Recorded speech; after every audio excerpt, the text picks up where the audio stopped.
बम्बई की भाषा भी ऐसी होती है कि उन्होंने कहा कि ये मेरे चेक जो है ना वो बैंक में डाल के आ जाओ। मैं गया और बैंक की खिड़की से ये कमाल है। चेक और वो डाल दिए स्लिप मैंने और चला आया। अब उन्होंने कहा कि क्या चेक डाल दिए? डाल दिए।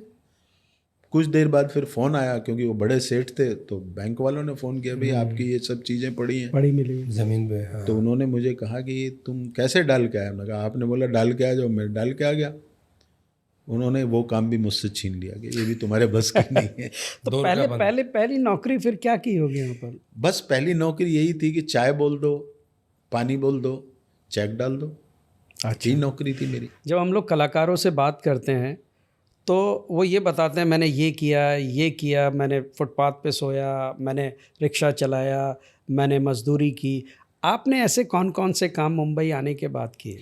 मुंबई आने के बाद देखिए साहब, मैंने ना तो रिक्शा चलाया, ना मैंने कुछ किया। मैंने एक गुरु मंत्र था मेरे पास कि मैं कुछ भी करूं लेकिन लीजेंड लोगों के साथ करूं। वाह। क्योंकि उनकी छत्र छाया में मैं रहूंगा तो मेरा बहुत कुछ हो जाएगा। सोबत का असर होता है, ऐसा मैंने पढ़ा था, ऐसा मैंने सुना था। यहाँ जहाँ मैंने आपको बताया ग्रैंड रोड पे काम करता था, वहाँ से एक अकाउंटेंट मुझे लेके आया शंकर जयकिशन के रूम में। अच्छा। और वहाँ मुझे नौकरी मिली। अब सोचिए मेरा वो ख्वाब पूरा हो रहा था जो कभी खेतों में देखा था। कि अब आप सुनिए शंकर जयकिशन, उनका ये रूम मैं देख रहा था, क्या रूम था। बड़े बड़े गद्दे, बड़े बड़े तकिए, 2 हारमोनियम बड़े ऊंचे और पूरा म्यूजिक रूम सजा हुआ। आज मैं वहाँ था, मुझे लगा मैं स्वर्ग में आ गया। ये कहाँ पे मुंबई में? ये फेमस महालक्ष्मी। हाँ। तो मुझे लगा कि मेरा ख्वाब तो पूरा हो गया, अब तो मज़ा आ गया। फिर वहाँ पे लता मंगेशकर जी, आशा जी, मोहम्मद रफ़ी साहब, मुकेश जी, किशोर कुमार, शैलेंद्र जी, नीरज जी, हसरत जयपुरी साहब, सारे लेजेंड्स। मैं जो भी आदमी आता था मैं उसको यूं ही देखता रहता था। और मेरी कोशिश ये होती थी कि उनके लिए चाय मैं लेके जाऊं, ताकि उनके करीब जाऊं और नज़दीक से चेहरा दिखे उनको, फिर उनका वो कप उठाऊं। तो ये मैं, और फिर कभी कभी मैं उनको लिफ्ट तक छोड़ने भी आता था। बात कुछ नहीं होती थी। अब कोई पूछ ले भाई तुम्हारा नाम क्या है, बस इतनी बात, ज़्यादा से ज़्यादा नाम बताना होता था। तो ये मैंने पहला काम यहाँ किया। अच्छा। उसके बाद एक दिन शंकर जी ने हसरत साहब को बोला कि हसरत मियाँ ये लड़का है, ये भी कुछ लिखता है, ज़रा इसको सिखाओ, अच्छी इसकी सोच है। अच्छा। तो हसरत साहब ने बोला कि ठीक है तुम मेरे घर आ जाओ। मैंने साहब आपका घर कहाँ है? वो खार में रहते थे, कैलाश बिल्डिंग जी। तो उन्होंने मुझे बता दिया। अब मैंने सोचा कि शंकर जी के यहाँ क्या था, आप कुछ भी खाओ, कुछ भी करो, सब बिल शंकर जी देते थे। वहाँ पे कम से कम 15-20 लोग थे। अच्छा। सबका खर्चा वो उठाते थे। तो अच्छी भली 2-3 टाइम की रोजी रोटी चल रही है अपनी, खाना तो मिल ही रहा है ना। अब मैं वहाँ जाऊँगा तो फिर क्या करूँगा। तो मेरे को इजाज़त मिली कि तुमको जब भी जाना जाओ, सोने के लिए इधर आ जाओ। तो मैं हसरत साहब के यहाँ जाना मैंने शुरू किया। और ये एक इत्तेफाक की बात है, या समझिए मेरे पूर्वजों का ये आशीर्वाद है कि हसरत साहब उस वक्त एक ऐसी बीमारी से गुजर रहे थे कि डॉक्टर ने बोला था कि आप इनसे जितना ज़्यादा बात करोगे इनको फ़ायदा होगा। अच्छा। हर्पिस नाम की कोई बीमारी है वो। अच्छा। अब मैं मिल गया उनको, अब मेरे को वो मिल गए, तो हम ऐसे ही बस बैठे बैठे पुरानी सब बातें करते रहते थे। और हसरत साहब ने मुझे सिखाया कि लिखा कैसे जाता है। क्या बात है। हम जब आए थे 300 गाने लेके आए थे हम। आज मैं पढ़ता हूँ तो हंसता हूँ कि यही सोच के आए थे तो क्या होने वाला था। तो हजरत साहब ने बाकायदा मुझे लिखना सिखाया और कैसे गीत लिखे जाते हैं। वो हमेशा एक ही चीज़ बोलते थे कि बेटा लिखावट में दिखना चाहिए। उन दिनों तक टीवी भी नहीं आया था। जी बिल्कुल। तो मैं परेशान तक भी दिखना क्या दिखेगा क्या। तो हमने एक दिन उनसे पूछा कि हजरत साहब सुनाई देना तक तो ठीक है दिखाई कैसे देगा। क्या बात है। तो उन्होंने कहा देखिए मैं मेरा गाना सुनाता हूँ, ए नरगिज़े मस्ताना बहारो फूल बरसाओ।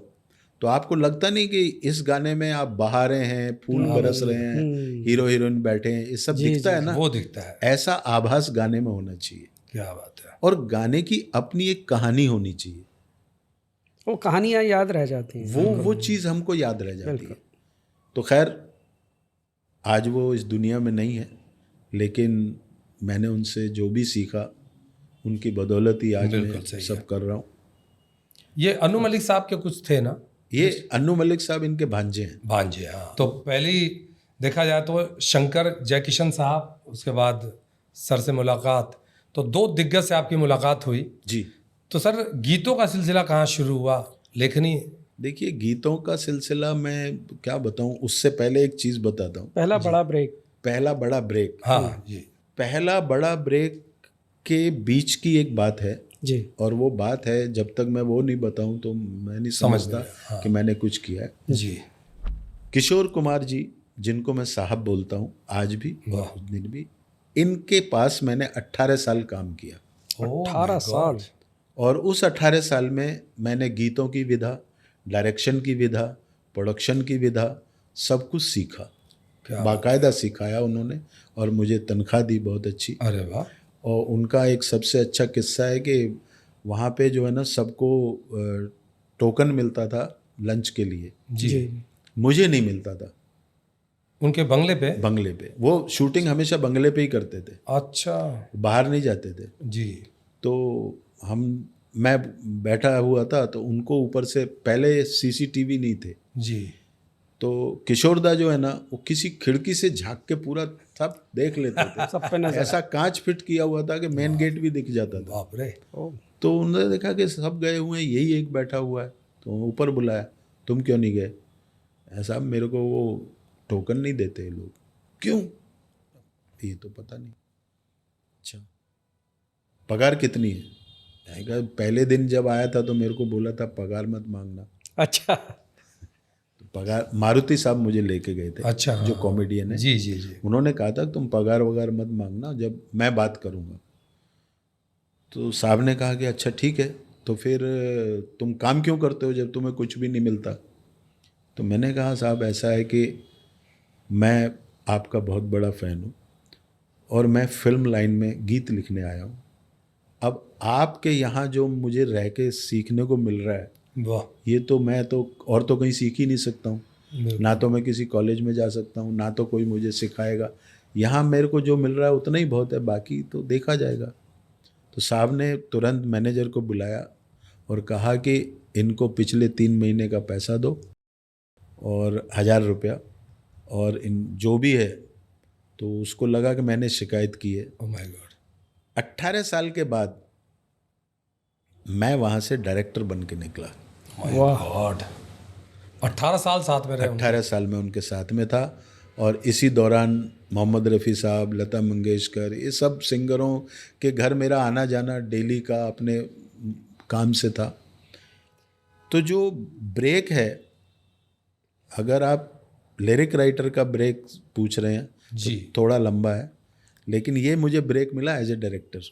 सुधाकर जी, आपकी एक बुक रिलीज़ हुई है, गीतकार सुधाकर शर्मा। जी मैं उसके कुछ पन्ने पढ़ रहा था, जी तो उसमें बड़ा अच्छा फ़नी सा वाक़या देखने को मिला जब आप किशोरदा के साथ थे। में? जी जी। तो कुछ क्लैप से जुड़ा हुआ था, उसके बारे में बताइए। वो क्या था कि होता है कि पहले जो है ना क्लैप देते थे, चौक से लिखा करते थे।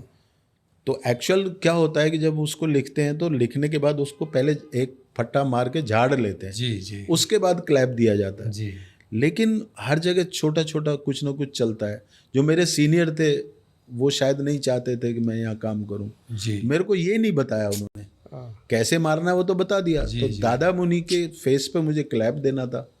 अब मैंने क्लैप दिया तो उनकी आंखों में तो चला गया चौक, और वो भड़क गए, किस किस को बुला लेते हैं, कौन है ये, बाहर करो इसको यहाँ से। ये वो मेरे को समझ में नहीं आई कि मैंने किया क्या हुआ। लेकिन मेरे को सेट से निकाल दिया। अरे। लेकिन मैं गया नहीं बाहर, मैं उधर जिधर उनका वॉचमैन बैठता है उधर जाके मैं भी बैठ गया। फिर दादा मुनि को थोड़ी देर में जब उन्होंने फिर से, किधर गया वो, तो बोला बाहर बैठा, बुलाओ उसको। तो दादा मुनि ने मुझे बुलाया और कहा कि, पूछा मेरे को कौन हो क्या है, तो मैंने बताया उनको। तो उन्होंने, दादा मुनि ने खुद क्लैप लिखा, झाड़ा और मेरे फेस पे मार के मुझे बताया। वाह। क्या बात है। तो वहाँ से आपने तो मेरा डायरेक्शन वाली जो चीज़ें सबसे हैं, मुझे पहला लगा है- डायरेक्शन मुझे दादा मुनि ने क्या बात है। इस तरह से सिखाया। किशोरदा के साथ तो मैं सीख ही रहा अरे था। तो ये जब मेरे को पहला ब्रेक मिला एज ए डायरेक्टर, जी। मैं पहले शंकर जयकिशन के पास गया। अच्छा। शंकर जयकिशन के शंकर जी, जी। और मैंने कहा कि साहब मुझे एक पिक्चर मिली है, वो मुझे भूल भी गए थे। अरे बाप रे। मैंने कहा मुझे एक पिक्चर मिली है और मैं चाहता हूँ उसमें म्यूज़िक आप दें। जी। तो उन्होंने कहा तुम डायरेक्टर हो? कहा हाँ। अच्छा हीरो हीरोइन कौन है? मैंने कहा हीरो भी आप हैं हमारे, वाह। और कहानी भी आप ही के हिसाब से मैंने लिखी है। मैंने कहा मैं आपके यहाँ काम करता था, पूरा उनको याद आ गया। हाँ। तो उन्होंने कहा कितने पैसे लाए हो? तो हम 21,000 रुपये लेके गए थे शगुन के। वो कहा 1 रुपया और रखो इसमें।